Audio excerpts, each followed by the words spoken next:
applause was for us because we thought we played amazing yesterday. Bésame mucho, give us lots of kisses. Welcome back to the Horn Hangouts, and we are in sunny Palma de Mallorca, this wonderful Spanish island, for a special Horn Hangout stroke masterclass today with the wonderful Eric Terwilliger.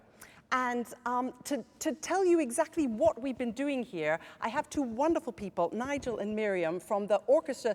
You have to tell me the Spanish name for the orchestra. Orquestra de la Orquesta Sinfónica de las Islas Baleares. Exactly. All together now? Right. Orquesta No, okay. Sinfónica Nigel, your principal horn? I am. We are really old friends, because we used to study together at the Guildhall.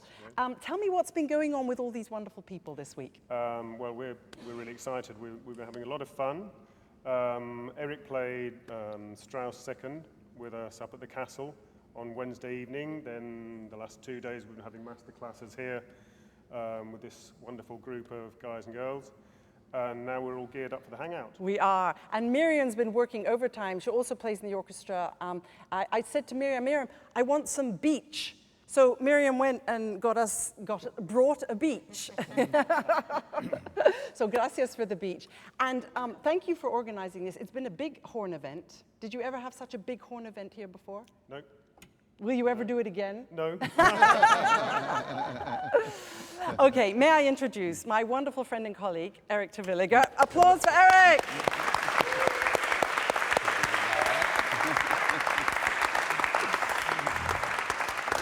You're too far away from me. Eric, this is your second Horn Hangout, which is why your T-shirt's a little bit washed out, isn't it? It's proof that I've been wearing it. It is. We'll get you a new one as well. So tell us what, Nigel said, you've been putting on this, you had this event, you played Strauss too, amazingly, I heard. What has been the idea behind doing this hangout? Because it was your idea. Yes, indeed. Well, I've been here in Spain teaching. We checked it out now for 23 years now. And every time I've done a course here, and I don't know how many it's been, we always use the same procedure of starting with the Farkas warm-up that I explained, the technique and the whole breath production and lip sensibilization, and then I play it and the students play it back. And we really wanted to do that online because also to prove to people that it is possible to do. That everybody says, oh my God, the Farkas warm-up, if I play that, I'm dead, I can't play anymore. But if you do it properly, it really is a warm-up and a polish-up. How many people of you watching use the Farkas warm-up? Because how many here use the Farkas warm-up? There you go. Okay, most of the people here. So you've been doing this warm-up for the last 2 days with everyone, in Espanol, which I learned a lot. But today we're going to do it in English, and I hope people watching have their horns ready. I know Mark is in San Francisco, and he's just got up and he's drinking coffee. But Mark, I hope you've got your horn. It's 6 We've got people from Costa Rica. Ricky Lee says hello to Eric and Sarah from Berlin. Alexander said that was the most awesome Bésame mucho ever. There's really people watching Costa Rica, New York City. This is really Netherlands. Ella's watching, your friend, the policewoman. You remember? Yes. Hello, Ella. We won't tell that story online. No. We'll tell you after. Iowa, Netherlands. Indiana University. Indiana University. Oh, the Indiana Horns are watching in Bloomington. Hello, Indiana Horns. It's so great you're here. Last time you were watching all live, you were up live in your pajamas, weren't you, for Ho Ho Horn? Indiana is very important because Philip Farkas actually taught there. Tell us a little bit about Phil Farkas before we start. Well, Philip Farkas was the reason that I even applied to Indiana University because I was fascinated by his velvet tone quality and his noble phrasing. The first time I actually was aware that he was playing something, I was like 16 years old and heard a recording of the second Brahms piano concerto, and I went running down to the basement, got my horn and tried to play it like he did. So, but when I got to IU in '72, there were no places in his studio vacant, so I had the great privilege of having my first 2 semesters with Ethel Merker. But she would... Excuse me, I believe we have a photo of you and Phil and Ethel playing. Where was that? In the Erie Crown Theater. With the Carpenters. Now, probably nobody here knows the Carpenters. I'm sure a lot of you, you do, don't you? Yeah, right. We've only just begun.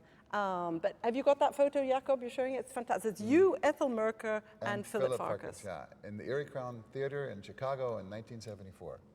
So, but when I was taking with Ethel those first 2 semesters, whenever I'd do something strange or remarkable, she'd take me across the hall to Phil and showed him like how I do lip trills. And he said, oh, it's okay if he's doing like that. Barry Tuckwell also moves that much when he does them. And so Phil and I had a contact already.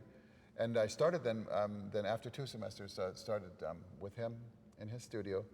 But I never did the warm-up with him. Whenever I had a lesson with Philip Farkas, I was warmed up to a concert edge. I really wanted to present my very, very best so that he could polish something. And we talked about the warm-up occasionally. And I know that he really said, don't worry about it. You do some parts of it. It's not, everybody shouldn't play everything, and it's not this strict. It's a structure that everybody should make their own. That's important for all of us watching to know you do not have to play the Farkas from the beginning to the end as it's written. I certainly don't. I do every day. You do every day, but not how it's written. But not exactly how it's exactly, written. You've changed it a little bit. Yeah, and I have my own little pre-warm-up. Everybody can do it themselves. Okay. What's wonderful about it is no matter if you do it all or just a little bit, you can always reduce it. I use it when I haven't played for 6 weeks, or if I've had a bad accident and haven't played sometimes for 6 months. A couple times like it's happened. Now, yeah. you poor thing. I broke my neck on November 21st. Yeah. It's a miracle. But everything's fine now. Yeah. But, he just goes and plays Strauss 2 to recover. Yeah. Well, I was relieved, actually. But the thing about it is it's always possible to do a baby version and leaving out the very top series. And you can take it only up to a G or take it to the next overtone or just take it however far it is for you without forcing. Because the main thing about this warm-up is it's about developing sensitivity in the aperture on a steady stream of air. And if you force it by trying to play too early, too high, then it's not going to be working, and you're going to be forcing, and it's counterproductive. Yeah. Okay. Well, we're going to be doing some of this. Is the point. It's not just a normal hangout of just talking. You'll be doing these warm-up exercises with your students, who, by the way, have come from all over. We've got people from Mallorca. We have people from Valencia and Palencia, is that right? Budapest, Laszlo, Colorado, Sapporo. Sapporo. You came the first. Yokoso. Yokoso. And Barcelona. We've got really people. Sevilla. So you have collected your troops from. Unfortunately, it's great. The whole plan was that we would do it as a beach hangout. I know. That's why we did it at this time of year, but we could not find a beach that had enough streaming quality to do it online. And at this time of year, all of the orchestras have started. And I have students from my first generation that are playing in basically all of the best orchestras in Spain. And Bernardo Chifres is the only one that managed to come. One of my absolute oldest Spanish students, the first one of the opera so great you're in here, Valencia, Bernardo, quickly. And the sponsor of my yearly course in Carlet, where he comes from. But so many people cannot come. I thought we were going to have 100 Spanish horn players, but it's the wrong time of year. And we're still not on the beach. That's afterward. We are going to have a beach party. And also, I'm sure most of you saw all these beautiful people in their bathing suits yesterday. We had a great time filming that on the beach. Speaking of sponsors, we have a big thank you to Gebruder Alexander, who have sponsored this Horn Hangout. And we are very grateful for that. So thank you for that. Philip is watching at home. He's an injured foot, so he couldn't come. But hello, Philip. Hey. Gracias, dankeschön. And a lot of you are watching on Facebook right now. Now, I'm quite good at multitasking, but not that good. So I've got the chat with the questions here from the website. So if you want any questions asked, either write them on the website, or go to the chat box here on the website, or write them in Facebook. Maybe Handsome Tim, who is awake in Melbourne right now, or are you in Brisbane, Tim? Where are you today? Melbourne or Brisbane? What time of night is it in Australia? Anyway, we couldn't do a hangout without Handsome Tim and Livestream, his company, so thank you very much. And sorry we're keeping you awake. Good, so what shall we what should we start with? We've got a question. Rich has said he used the Douglas Hill warm-up, which is supposedly an extension of the Farkas. There's a lot of extensions. Could be. Oh, yeah. It's like the same way that I have no experience with other horns because I've always played in Alexander since 1982. And you're not just saying that because they're sponsoring your hangout. No. But also, I've always played the same warm-up. I do not have any experience with any other warm-up. So good. Well, let's do the warm-up. Anyone who's at home with the warm-up? Are we also, Jakob and George have come here to Mallorca with us. Is everything all right? Are we ready to go? Good. Okay, first I would like to just explain some things about how to do the warm-up. Okay. Because it's all about developing aperture sensitivity. Philip Farkas would tell us you have to taste the notes, and he wasn't saying each note is strawberry or chocolate. He meant that developing the muscle memory so that you actually could feel which note you were going to play. And one of the big things he had was that the aperture was responding to a steady airstream. And I've been doing yoga and Alexander technique for over 40 years and have had the opportunity of applying it actively. In 1983, a dentist damaged a nerve extracting a wisdom tooth, and this part of my face died. And after 6 months, I was able to flex the corner. I couldn't even seal the corner off at first. And when I started back up, I developed, with yoga and Alexander technique, a system of opening up my airstream so that I could compensate for only having 3/4 of an embouchure, which sometimes is a good thing. At the end of Mahler 7th, for example, in the last page of Mahler 7th, my embouchure only hurts 3/4 as much as everybody else does. So that's some positive parts about it. But one of the main things that I've learned is the value of postural integration. Because the way to free up the airstream and not get it stuck in the middle is to allow the intercostal muscles to work. And that's the meat in between the ribs. And they're attached to the vertebrae, and any type of energy that's going downwards will make these intercostal muscles stiff and rigid and not be able to be put to use. And the only way to get them opened up is to keep an extension in your vertebrae so that you're not clamping down on anything. So with the Alexander technique, this was very, very good. I'm going to do an Alexander technique exercise with Sarah. Yeah, I know all of you that saw his last hangout are probably laughing right now because he really landed me in it. Made me lie down on the floor in a short skirt. And do yoga with me. Yeah, but this is much easier. You just have to take your shoes off. I have to take my shoes off, okay. But before we do that, I wanted to say the reason that I'm so into the integration and the opening up of this part is so that I can use the intercostal muscles. And I have a little thing that was the reason that I wanted to do a beach hangout that I call the beach position, which is if I'm standing at a beach and my chicken cemetery is hanging out and... Your what? My Cementerio de Pollo. My chicken cemetery here. If I'm standing and relaxed and my belly's hanging out and drinking a beer on the beach and a bevy of beautiful girls go by, I change from this position to this position.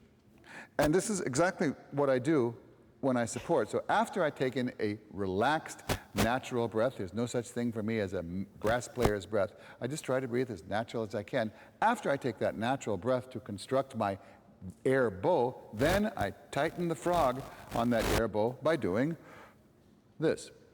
And this I have called the beach position, which is the whole reason I wanted to do it on the beach. Yeah. But so we would have loved to have had you on the beach in the bathing suit doing this hangout. Right? Yes. Well, and I'm going to be doing an exercise. Pictures later. Yes, we shall. Doing this with the group. Also, I have some little exercises for that. But in order to get in contact with the ability to do this without disturbing anything, you have to be able to integrate your posture. Not only standing, but also sitting. And with the collection of lousy chairs in all the halls in the world, that's difficult. But I'm going to start standing with Sarah. Yes. So we need a camera coming over here, I guess. George is on his way. Who's coming over? Someone coming over here. Okay. So this is an exercise. George is moving. Here he is. This is an exercise that every movement should be done with an exhalation. So anytime you're doing one of the movements when you're trying to do this with us, make sure that every movement is done with an exhalation. Also with consciousness that the entire spine is going up. Hey, I did my hair today. And not clenching in any of the movements, keeping the neck free. It's a whole Alexander concept. But we can do this. We okay to do this now? Let me get on the other side first, okay? So get a little bit further away from the wall. No, not too, that's too far. Good, now get your feet about hip width. Good. Have your hands hanging down. So the first thing you start, she's not touching the wall. So you're going to breathe in. And breathe out and hit the wall. Okay, now in this position, the small of her back is not touching the wall. It's like this. So the next thing you're going to do is to breathe in. Exhale and bend your knees over your toes slowly and slide down the wall, canting your hips so that you can press the back into the wall. Breathe in again, breathe in. Now breathe out and raise your heels. We have to start from the very beginning again. Oh, God. Okay, everybody start from the beginning. Sorry. Just do what I say, Sarah. Yeah. Okay, so we start. So breathe in, breathe out, hit the wall. Relax your head. Don't get the head on the wall. Just keep the head relaxed. Yeah. Relaxed and forward. Okay. Breathe in. Exhale and bend your knees over your toes. As much as you can. Slide down the wall and cant your hips so that you can press the small of your back in there. Now you're going to breathe in and breathe out and just raise your heels. Come up on your toes. That was the one. Stay now this way you can feel your back even more into the wall. Yeah. Right? Now you're going to breathe in again and breathe out. Come down with your heels and slide up the wall. And come off the wall, and this really makes your posture. It really does. It really does. It gives does. you the feeling of extension. Oh yeah. Now, if anybody's seen me perform, you can see me doing that. I always have before I play. When I do this last thing, I will go up. Maybe it's just a millimeter or two, but what I'm not doing is clamping down. And this gives you the ability, because if this part is free, then the intercostal muscles, which are attached from here to here, are not being clamped down upon. If you everybody put their hands on their. What are intercostal muscles in Spanish? The costillas. Yep, costillas. If you put and everybody just breathe in naturally, and breathe out, you can feel an expansion and a contraction here, and that's natural. And this is something that we can use naturally, but it doesn't work if you. Now everybody. Try to tense your diaphragm. Tense your diaphragm and breathe in and breathe out. And you will feel that these do not move. So the main key of my whole support system is opening up by, after I take my natural breath, getting into the beach position. So this releases any clamping down that I'm doing here by opening it. And it's a small movement. You'll see when I play this is exactly what I do. Before I play a note, if I can get me here, get in my chicken cemetery here. Get the chicken cemetery in, George. You got it? Yeah. Okay, now when I take a breath, this is going to expand with everything else. And before I play, you'll see me tuck in.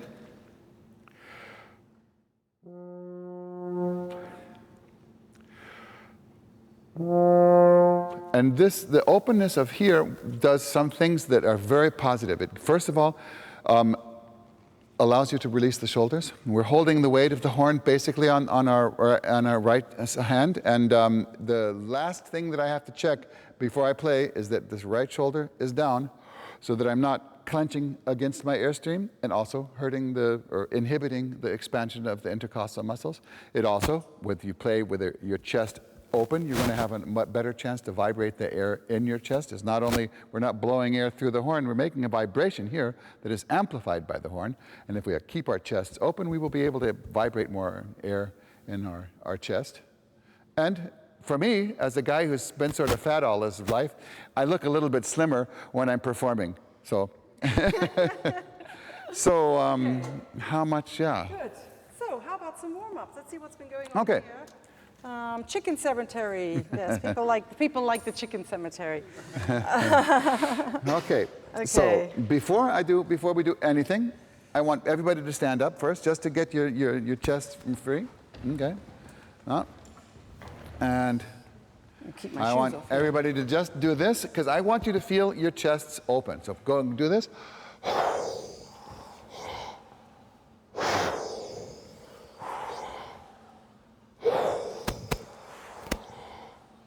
Okay, now everybody feels your chest. Now just take a normal breath and feel how the chest can open up now. Now you are allowed to move your shoulders. Of course you can't lift your shoulders to breathe, but the shoulders will move at the end of a full breath. The shoulders are also going to raise and expand. You'll see that maybe this is a good time to mention that this Strauss second that I just played on Wednesday night it's being downloaded on YouTube now. Lots of Zeeman, Dr. Zeeman from Budapest made a phenomenal recording with his BlackBerry. The sound quality, I couldn't believe it. But that will be also having a link on my website that just went up last week that is ericterwilliger.com, written all together in small. Maybe someone could put it put the link on the chat. That would be great. Yeah, ericterwilliger.com, written together in small letters. And there's very interesting music things and a discography and all sorts of things on it.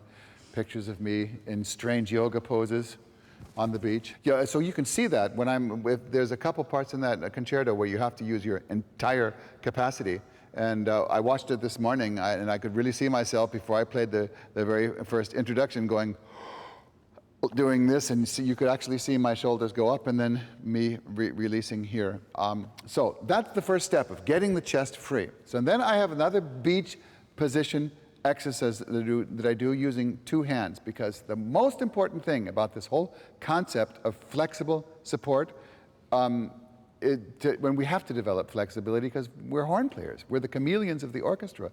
We play with the brass players, and then they put their little horn instruments on the stands, and we keep playing with the woodwinds, and then they put their instruments on the stands, and we keep playing with the strings, the cellos, and the violas, and then we have to play something alone completely. So we're always having to change our sounds, and this flexibility that we need with that can be done with this system if you don't get into the support while you're breathing in. So this is an exercise that helps you learn to separate the support from the breathing in. The absolute natural breath has to be then made into something unnatural. To play the horn, we need compression. And this exercise is to do that. I'll just demonstrate it once again for everybody. It's done with two hands. Left hand is here, and then I'll raise this hand. And when I breathe out, I will turn my hand to blow warm air onto my palm. And with this turning to get my palm, I'm also getting into my beach position, making sure that it goes When we perform, there's this thing called stage fright and pressure of performing.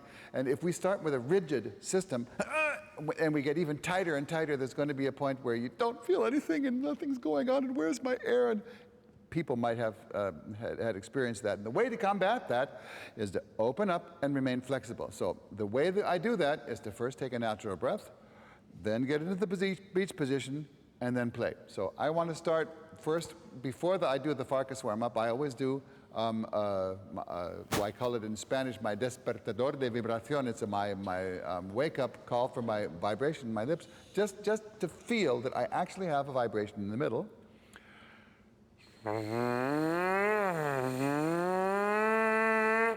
Okay, is it possible to feel that? Please, just feel that. Now, this is just the beginning. If you're able to feel that, you're going to be reconnecting your mind with your muscle memories to play the horn the way that we want to do it.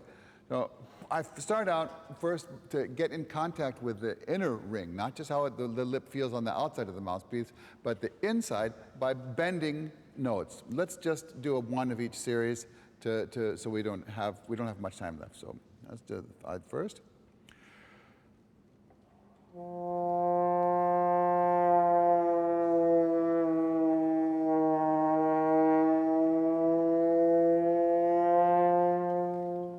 Trompe fa, F horn, bend it down.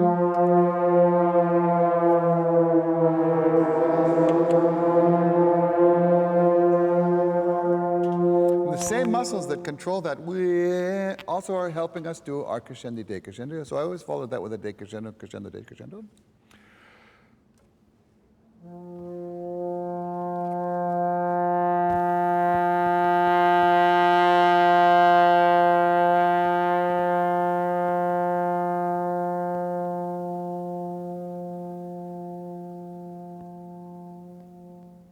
pianissimo, pianissimo, support, open, crescendo, chest open, decrescendo, keeping the airstream up, decrescendo. And then again, to reconnect my muscle memories that it's possible to slur without pushing, I do one slur, half tone slur down, do my first articulation of the day by making a legato tongue without interrupting the airstream, and slur back up. And I'm just reconnecting things and trying to make it also as easy as going, because that's the feeling that I want to always have. So let me do that first.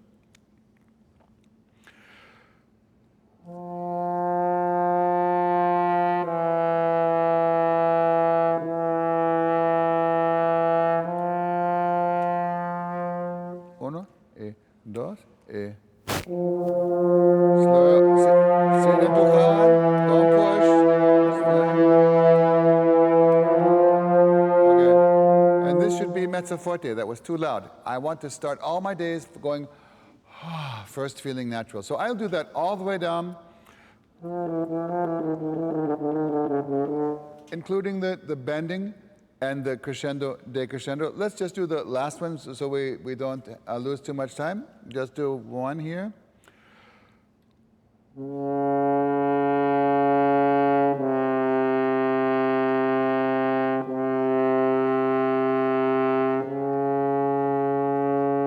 One, and two, mezzo forte, no more.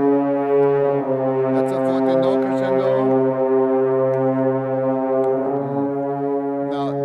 I'm doing. A warm-up is not only warming up your lips, you're reconnecting the muscle memories with the mental aspect of telling yourself to do this.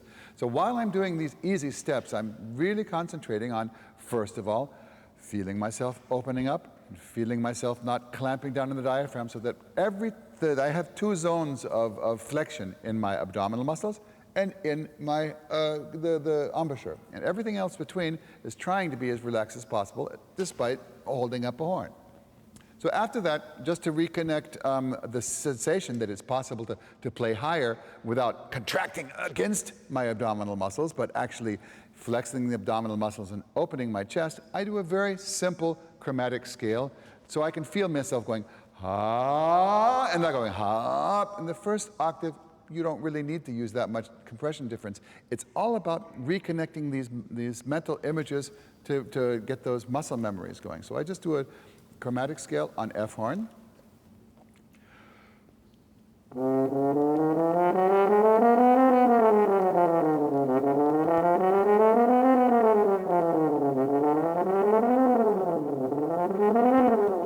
Try not to go, but really make myself sure that I'm going, okay, so, uno, dos, luba, duba, duba, duba, F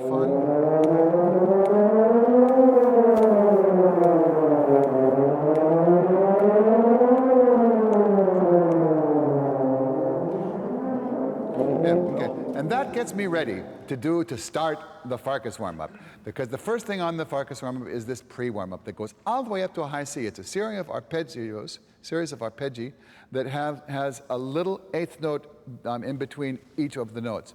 And this is to make sure that we remain flexible, because it's not possible to play that eighth note break on a high C if you're going, E. The only way to do that is to remain flexible and not fight against the abdominal muscles. So we'll do a few series of that. I play, and then the group plays. This is part of the warm-up. You mix it. You can use F horn, B flat horn, doesn't matter what you do. Whatever you want. So everybody gets ready.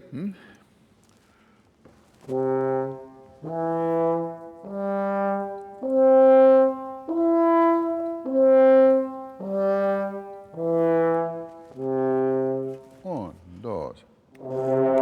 Sol, mezzo forte, non mezzo forte. Sols. Keep the air going. Rest. Good. Now, you hear that each one of the notes are separated. And we're not separated by going, we're trying to get it all on one flexible airstream. So that goes on and on and on and on and on and on until we go up to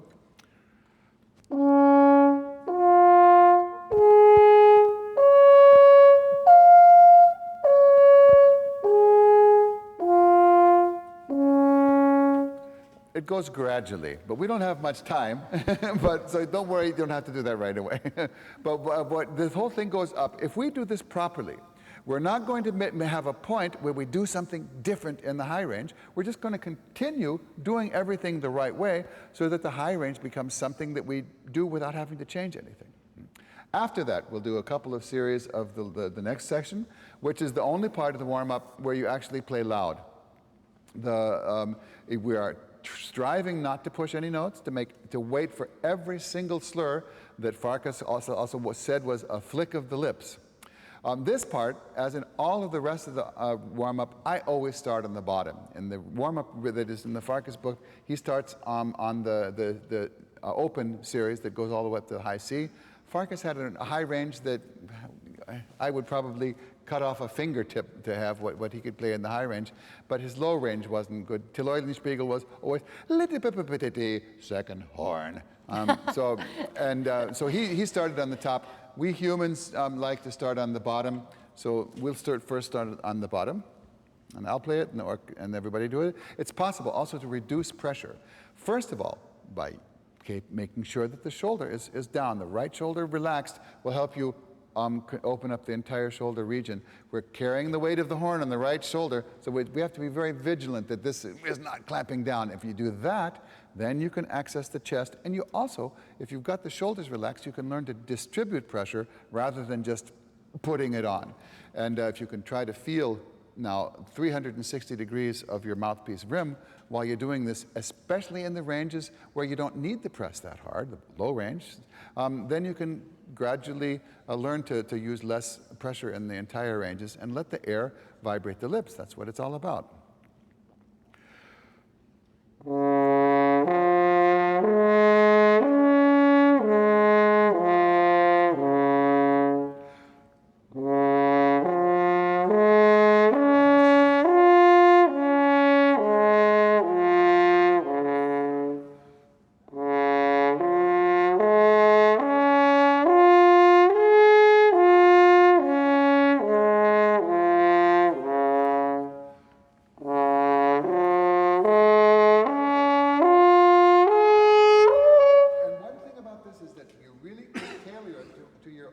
Specifications. People who have less high range should not go up to the high note. They can do this the next overtone by going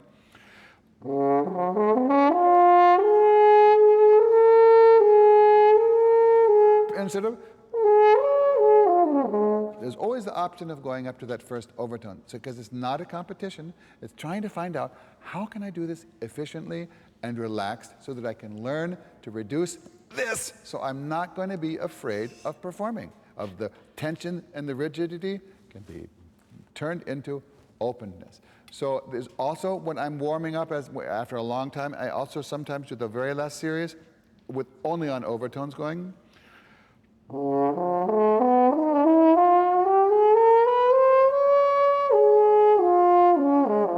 So there's many options you can do this depending on how much strength you have. So the important thing is also, in between breaths, is feeling the flexion in your abdominal muscles. So you have only a very short time to breathe and get back into the beach position. So you could make sure that you're feeling your abdominal muscles. And then when you go ya, so give yourself time to get back. Do you have any, for people that are not quite feeling the chicken cemetery, what exactly should we be feeling there? Well, I'm very diligent in doing exercises. Every morning I'm on the floor right after I get out of bed doing yoga, and I do a series of stomach exercises that I can feel my abdominal muscles. People who just sit around on the potato and the couch potatoes have more trouble feeling this because they don't have contact with their muscles. Horn is a physical thing. You have to get yourself in shape. I'm fat but fit, and having the flexion in your stomach muscles is something that you can learn how to feel if doing your stomach exercises as well. Okay. Mm-hmm. So I'll just go up and down, and then you play it, okay? I'll do the very last series.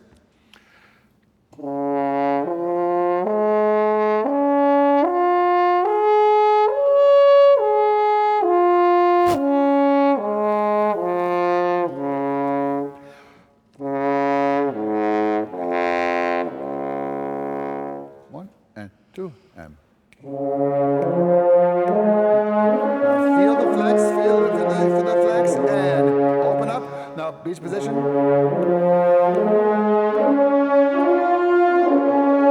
for the slurs. Open. Flex. Less pressure. Right shoulder. And Brahms, not Mahler. Open, open.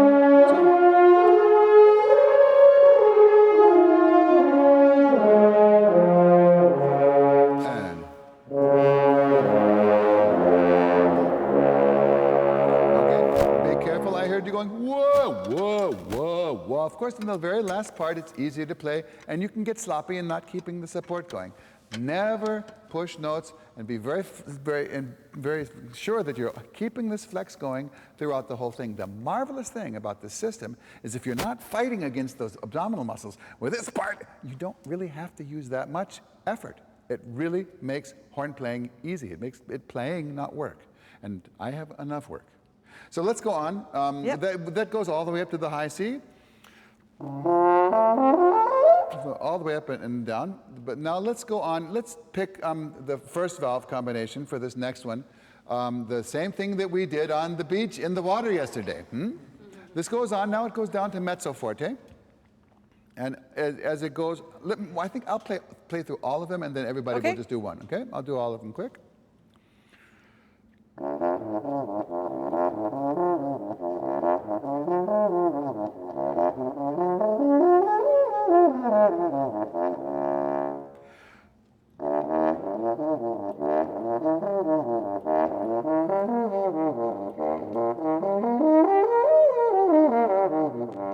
Well, two of them is enough. Now everybody do the B flat, okay, in that tempo. And make sure that you're not going ha ha ha ha ha ha. Try to feel that flex going from the very bottom to the top so that you're not having to do something different to hit that high note. If you're doing this alone, try to make sure you do it with a metronome in the beginning so you don't slow down and give yourself a chance to do something wrong, okay? So everybody with first valve B flat, do ba do ba di ba da da.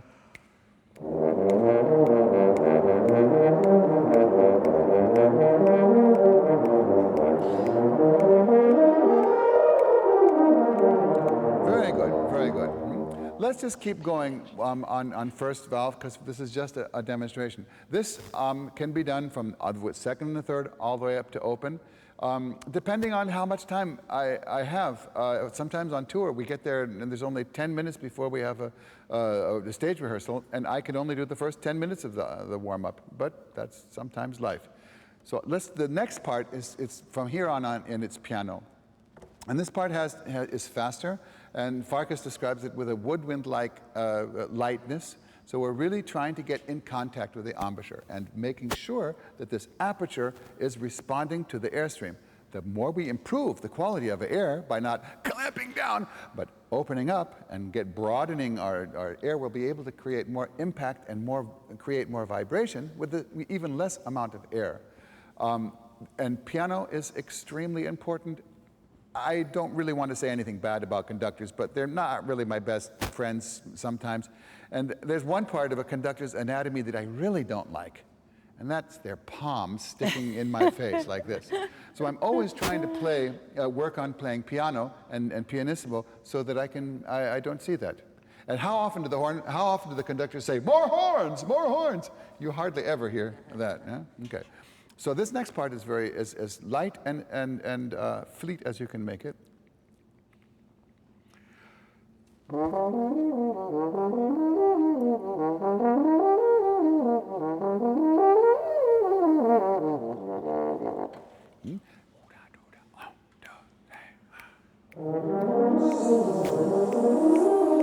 Support, open shoulders, open shoulders.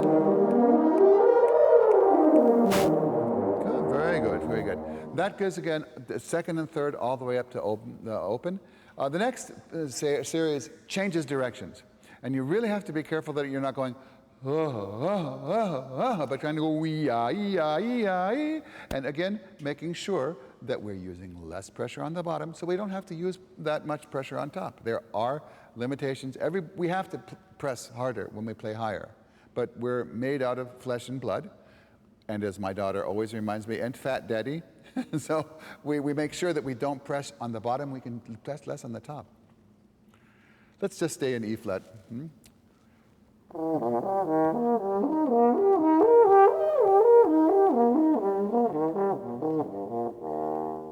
Maybe a little slower, because we have a mixed group here. This is very difficult in a group.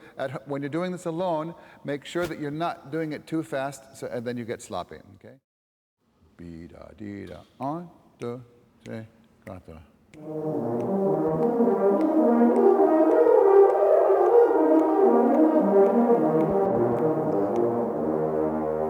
And the intervals keep getting larger and larger, but what we're really trying to do is keep the air so steady that we're not inadvertently huffing the notes into place, as Farkas said. We don't want to push notes. I mean, you think if you go, you're going to get more energy, you're going to get more compression, and indeed, at the end of a, maybe there's more compression, but if you're going, at the end of that, where there's less compression, that's exactly where we want to do the slur. And that's why the slurs get sloppy and don't speak, because the lips are starved for air. So again, steady air is the key to this next part.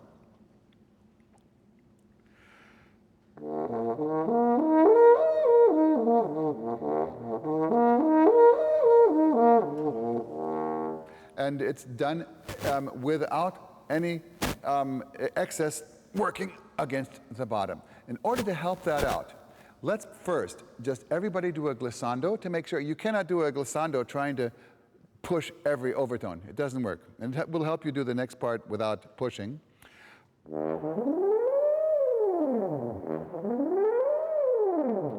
Everybody do a glissando. Feel it steady. Open up before. Good. Now, good. Now.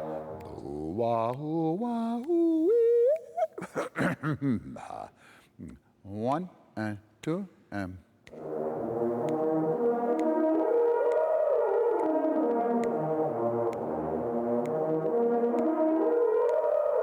Very good.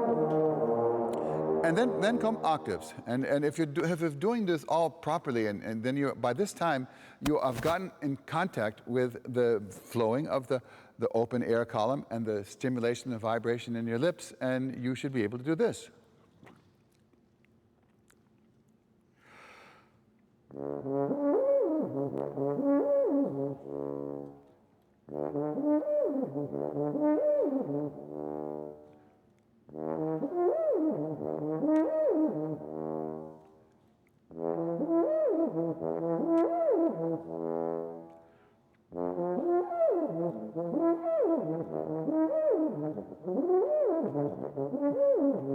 It's about flexibility. It's not about going like this, because boy, if we try to do that, just Beethoven ninth is going to kill you.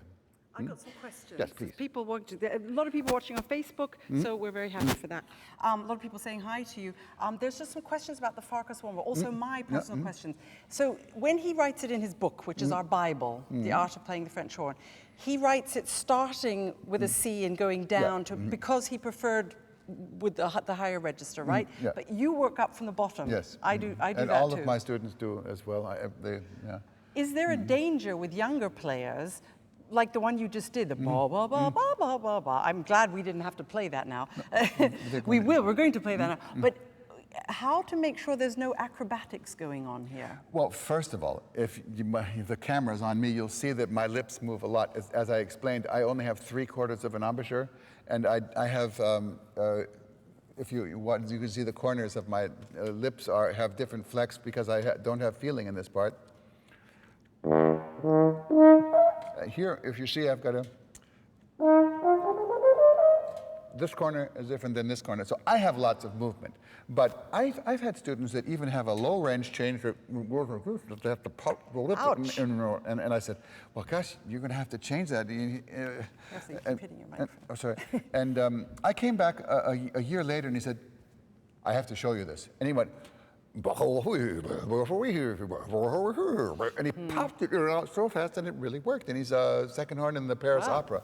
I mean, but of course, acrobatics are not good. But I think the main problem with younger players is starting out that bottom note. Yeah. And I recommend having contact with your lip, with your tongue, to like spitting a pip of an orange out of your thing, to start the note. If we're doing Shostakovich Fifth, and everybody has to go, I've got to start that out. You guys usually leave it out and let us play it. No, Eric never leaves it out. That's the relaxing part. Finally, we can relax. Yeah. But to start out these bottom notes too, you'll see that I'm actually doing this. Oh. To start out those bottom notes. Of course, with a steady airstream, you can't huff it. You have to get the air set up and release it. Okay. And then just start it very slowly to just try to find these. Before I have strength, and after a break, I'm only going. The good thing about doing this next overtone is if you do the whole series and you get up to a.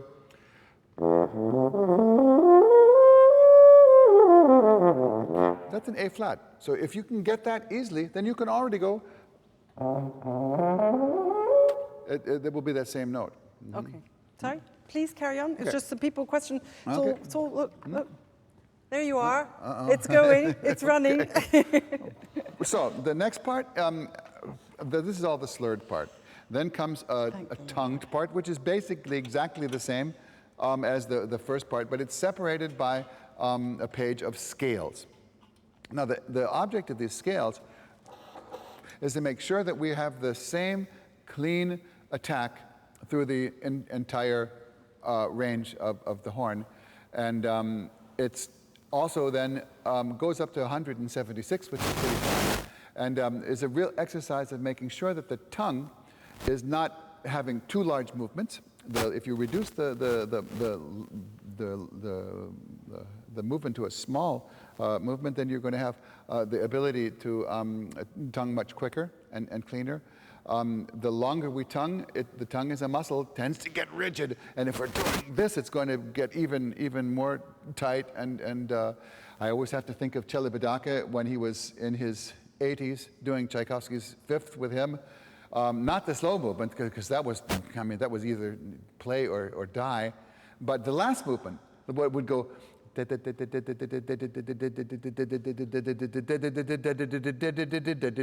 then like after 10 measures of this, you're going, and trying to keep the tongue loose with something like that. This is a very good start for this. And it's not about playing it in one breath. You can breathe whenever you want to. It's about trying to maintain a clean, rapid tongue throughout the 3 octaves.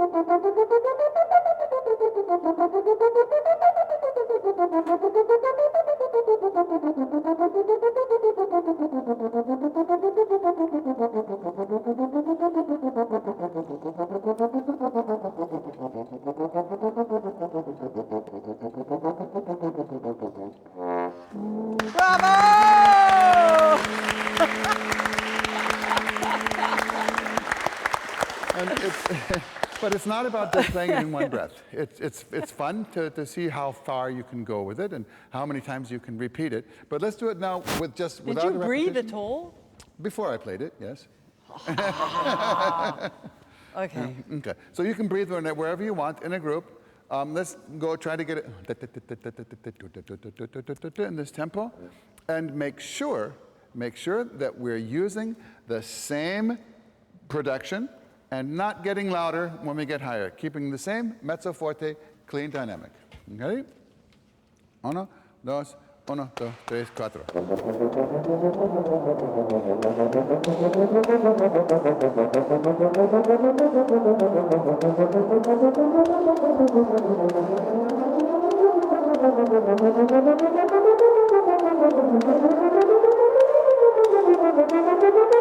Sin repetición.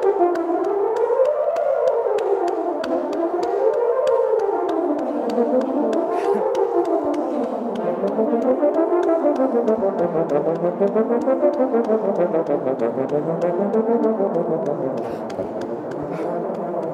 good. See, they all did it in one breath, too. That's very good, very good.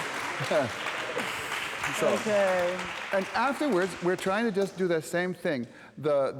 Be careful you don't play it too fast, any of these series, before you really can. It's much more efficient and for the production and improving if you do it slower and with a metronome, so you're making sure you're not slowing down for a difficult part and changing things, trying to get it all on one real flexible airstream is what it's all about.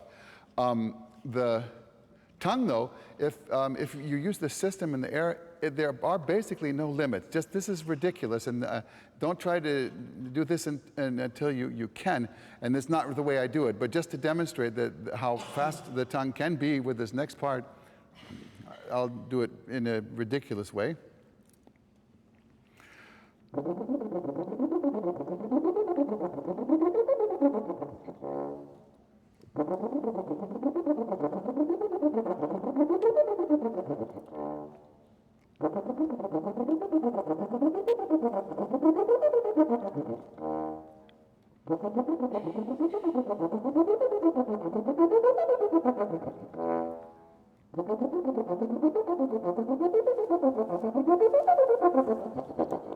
And it's not anything except reducing the length of the distance between the tongue and the teeth, and staying relaxed. But let's do it on first valve in a good tempo, which would be, if we were going, we'll probably be able to go.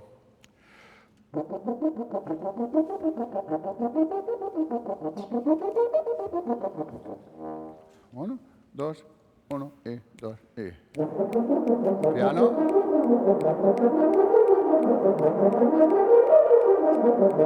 Very good, very good. Now these are very advanced players, and Bernardo has been doing the Farkas warm-up for 23 years. ¿Cuántos años tocas de este? ¿También? She's been doing it for 9 years, and I've been doing it for 42 years. And this is also a progression. But if you do this daily, you're going to make sure that you're counteracting this biorhythm. There's not only a biorhythm of our body, there's a horn biorhythm. Depending on how much we've played, or gosh, if we're jet lagged, or we've been traveling so long we haven't had time to practice, or if we've been maybe using our lips for other things too much, or God forbid you could ever have something like a hangover.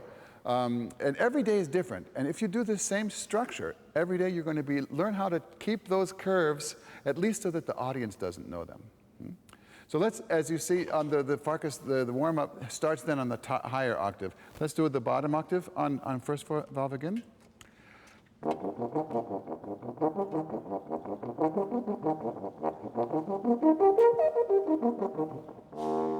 Uno, dos, uno, y dos, y.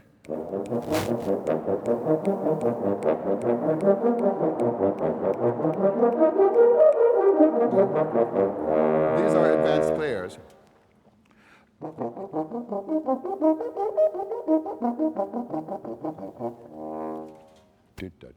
Un, dos, tres, cuatro.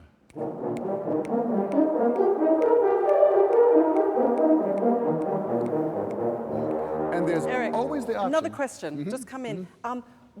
When people are doing this in a group warm-up, you can sort of feel the energy going towards that high note because everyone wants to get it. And that might be a little bit damaging if you're doing a warm-up. No? Can you tell us again what we can do to avoid that? Yes, well, very good question, because I always emphasize in a group, first of all, that it's not a competition. It's all about finding your own registers and trying to improve them maybe a half note at a time. There's always the option of using the last harmonic or not playing the top note at all. Sometimes I tell the students to do this in the very first part.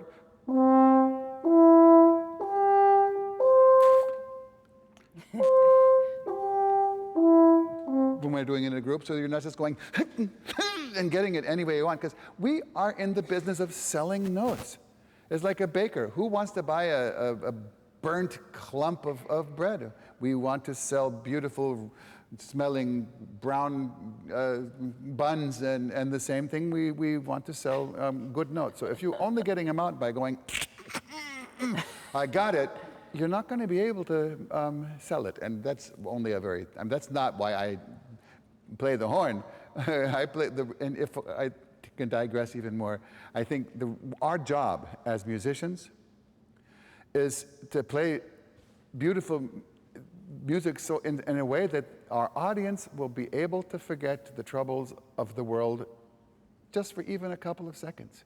If I manage to make enough music that for a few seconds the audience is going, and not thinking about some of these horrible things that are going on in the world, then I think we've done our job as a musician. I must admit, you guys, sorry, I'm having a little problem because I've got the chat now up on Facebook, so it's very complicated here today, but it's still working really well. You can see there's your Victoria's watching in Philadelphia. Hello, Victoria, one of my Pacific Music Festival. Julie Landsman has got up and is watching. Oh, hey, Julie. Which is lovely. Jacqueline in Dallas, Texas has been working on articulation religiously, and this is extremely helpful. If you've got questions, keep them short, because I can only see the short ones. Okay. So where are we? So we were going beep-up, beep-up, beep-up, beep-up, and then that question came in. Of course, if you do, as I said already in the very beginning, if you're only getting that top note by doing something different and going da da da da da da da da da, then it's really wrong. Then you're doing it too early, and that's why I say if you're having trouble with that top note, just play the next overtone and go.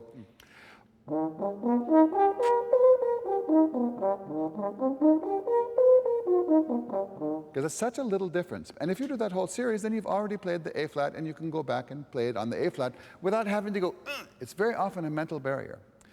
One of the main things is that if you have too much tension on top going in, or also here using the diaphragm, oh, let's get that support going. Oh, it's really much easier to really move air by going than it is to going. Then if you do too much up against here, you're going to be blocking the strength that should be taking all the way up to the lips from the abdominal muscles.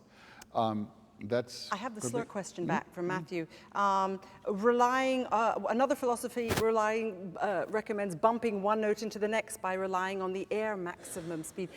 Slurring for you, and that's one of the things I love most about playing with you, are these slurs. You slur into them. You don't bump. You don't push. How does the warm-up help with that? Oh, well, it's all about consistency. It's all about keeping the air constant, and just changing the slurs with a flick of the lips. The whole warm-up, I've been saying, don't push. And I was describing if you go, oh, then it goes, oh, and there's actually less where you really need it. Yeah. The sensitivity that we learn through using pianissimo also, I think, is a very big part of learning how to feel the inside. It's all linked up with introspection and learning how to feel it so that we store muscle memories that can work when we just loosen up and let them flow. Fred Brownlee asks, is it okay to mix other warm-ups with the Farkas warm-up? You can warm up any way you want as long as you do it properly. I use the Farkas warm-up, and this is what works for me. As long as you're trying to take care of your proper technique, which is not clamping down on your air string, but relaxing, then it works. I mean, people ask me, how can you play that Till Eulenspiegel encore after playing Strauss second? And it's because I'm relaxed. I really try to play relaxed. People watch the Beethoven 7th recording with you guys and other things, Heldenleben, all this stuff. He said, how can you do that? You look so relaxed. I said, well, that's because I am relaxed. Because you start the day with these relaxing warm-ups. Yeah. You really do, every day. Another thing maybe worth asking, you want to have a seat? Another thing maybe worth asking is, there's been some talk with this focal dystonia thing about maybe it's being caused by people doing the same thing every day. No, if the same thing they're doing is forcing, then that's what it's caused. There are 2 students here also that have had focal dystonia. Laszlo He told me yesterday, he said, you saved my life. I could not play a note, and then after he invited me to Budapest, and I did master classes at the Franz Liszt Academy, and we worked and talked for just days and days, nonstop. And after that, he started playing again by using this system of opening up and vibrating. Because dystonia obviously makes a good horn player go, You know, I did a study once after a horn convention, after I played second Strauss in the Bloomington thing, I guess maybe 12, 13 years ago. And an old friend with whom I had studied was doing this research, and he hooked me up to all the electrodes and everything, and had me force until I almost had focal dystonia myself. And they're saying, okay, no, harder, no, more, yeah, hold it up, no, hold it up until you can't play it, hold it. And I told him, well, this is, I think, why focal dystonia happens, is the forcing. But greetings from Azerbaijan. Oh, Andre. Israfil Rasulov. Sorry if I said that wrong. Hello. Says, and Milady, Milady. Gonzalo and Marin is watching. She said sometimes with you they played the baby Farkas. Yes. What's the baby Farkas? The baby Farkas is exactly that. Not playing the high note. Just Bending. doing, Can you just give us some more exercise of that? Just doing the baby Farkas, and it's what I also use. If I have not played a note after 6 glorious weeks of summer vacation that I try to do every time, I'll start, first of all, just with an octave. Sometimes I only play a fifth going.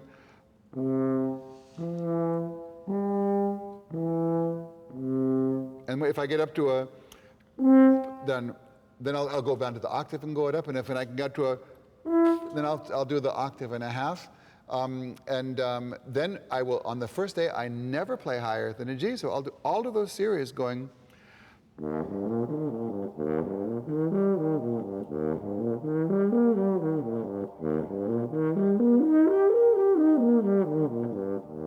On the first day, I never play higher than a G.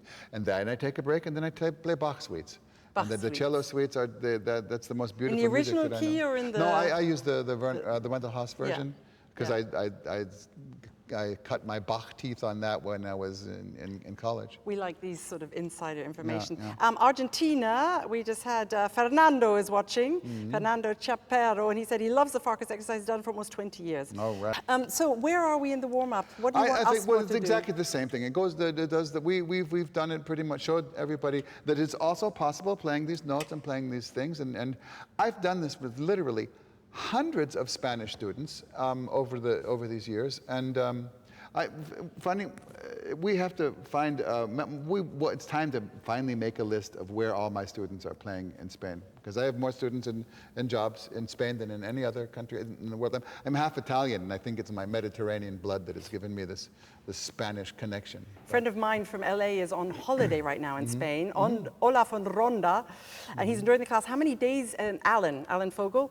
Hi, Alan. How many days do you like to give yourself after a vacation to get back into shape? Well, you had a long vacation because you had a bad accident. And oh yes, that was more of a vacation. That was. No, I generally, if I have rehearsals in the orchestra, I need 5 days to get back in shape after even 6 weeks off. By doing a baby Farkas the first day. The next day I'll go up to an A or A flat, or maybe just one of them, and then I do the next day I just do the penultimate. The next overtone, and by the third day I'm already going up. Usually by the fourth day I can get to a high C. The fifth day is trying not to do too much when I think I'm already doing it. But I've been doing this for over 40 years. Sarah knows, I've always worked incessantly in at least 2 orchestras simultaneously, and by the time the end of the season rolls around, I just need a vacation. So I take good 6 weeks off. Every year when I can. This year it was different. How long do you need to get back into shape? Yeah, and it takes 5 days if I have a rehearsal and an orchestra concert. 5 days after 6 weeks? Yeah. If I have a solo concerto, it takes me 2 weeks because I don't if you're playing as a soloist, you don't get to build up strength in a rehearsal. You're trying to survive the rehearsals, not to give all of your strength before the concerts there. So Eric, it's really hard to say this. This is a really mean question to ask, but what would be your ultimate piece of advice for all of us sitting here, all of us watching out there, what is your ultimate piece of advice? That would be exactly the same thing that Farkas wrote in his book. And he wrote, if there was one thing that I would suggest in this, he was that you would have every horn student or player would have a light on his stand that he would turn on before they play, and it says, relax. Of course, relaxing is not that. Well, relaxing is everything that I've been talking about poised flexion, of getting into this part to open up the chest. I guess if the way I would translate that into my technique was not to work against the bottom with the top.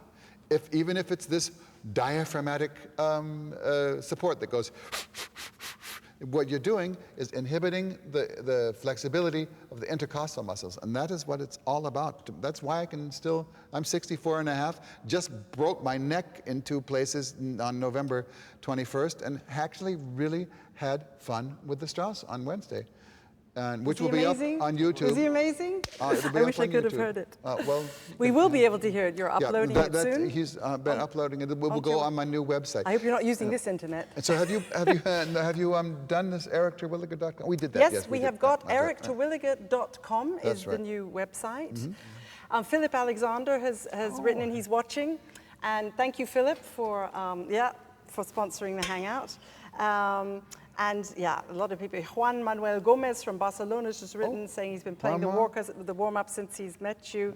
And Fernando wants to talk to you about the importance of working F-horn. And Fernando, you'll have to do that in another Hangout. Today we're done, and we have a big party to go to. Oh, yes. Nigel and Miriam, backstage, there's the most amazing smells coming. I don't know what empanadas or what's back there. Oh, it's incredible. So we're going to the beach. We are vamos a la playa. Vamos a la playa. We really are. We might take some pictures and share them with you. Yeah. But to say thank you for watching and to send you a special greeting, we have, Nigel, tell me what are we going to play? We have a special greeting for everyone now. It's Jota Marinera. It's a traditional Mallorcan melody that you've arranged for all of us. So why don't you set up, and Eric and I are going to come up to the camera and say goodbye to everyone. You guys set it up behind here. Quick. We're coming up to you. Stop. Is that enough? Thank you very, very much for watching. And you can carry on sending in your questions in on the Facebook. We'll be able to see them all afterwards.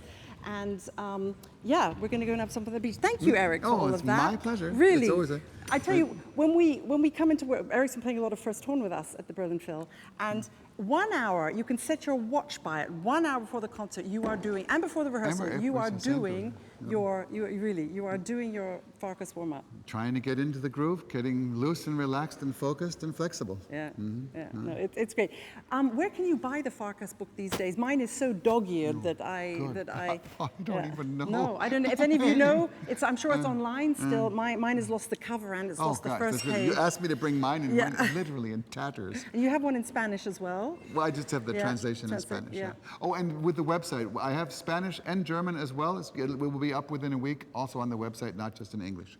Horn Hangouts are just great for that sort of promotion. Good for you. Thank you, Sarah. Thank you very much. And it's actually quite funny that the internet went down during yours for the second time. Oh, no. So we'll have to have you back again. How about that? Oh, definitely. We'll have to do it in Cuba. In Cuba, that's right. Any of my Cuban friends watching today? Hello, hola. Thank you. You're way too. Come in. Come in. Yeah, come in. Don't be shy. They're very shy.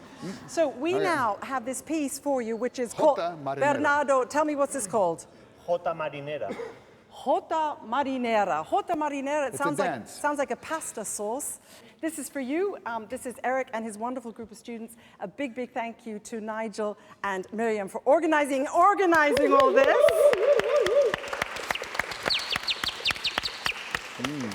It's really been amazing. I'm very happy to be part of it. I'm here as Eric's fan, and thank you, George, Eric, and George, Jakob, and Tim as well for running the stream. We'll see you next time. We're not quite sure what the next Horn Hangout is. Send us some suggestions. We'll see what we can do. Okay? Here we go. This is for you. Okay. Dos compases. 1, 2, 3.